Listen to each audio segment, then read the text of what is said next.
Kayla Willis takes her 6-year-old son Brenton to this park quite often. It's one of their favorites right on the Mississippi River in Moline. Across from the swings sit 2 tank farms storing millions of gallons of oil products. I've noticed them, but I've never really thought about them. Willis says they blend into the skyline. She's never thought about them as a potential threat to her family's drinking water. I don't know exactly what I'm drinking and what's in it. The Quad Cities is full of businesses storing, using, and shipping chemicals. 1.1 million pounds of sulfuric acid, 990,000 pounds of hydrochloric acid, 475,000 pounds of anhydrous ammonium. Those are just chemicals labeled extremely hazardous by the government. Oil and oil products are also stored in huge amounts. Tanks from Clinton to Muscatine can hold over 49 million gallons. Making sure those chemicals stay out of the water keep emergency planners busy. We have, I think, 23 public water systems that pull from the river.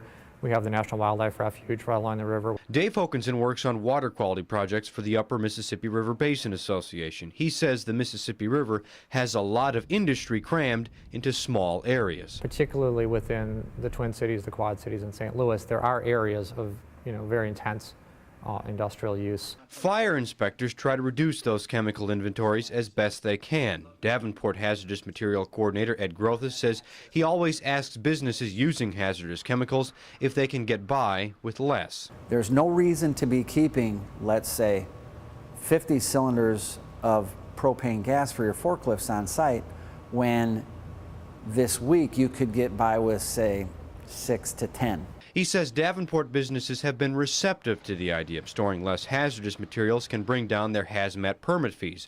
Grothus says it also benefits the neighbors. If we can reduce the amount of hazardous materials at these businesses within the city, we are therefore reducing the amount of risk to that business and the community. But not all businesses have that option. There are major chemical, agrochemical, and oil facilities throughout the QCA.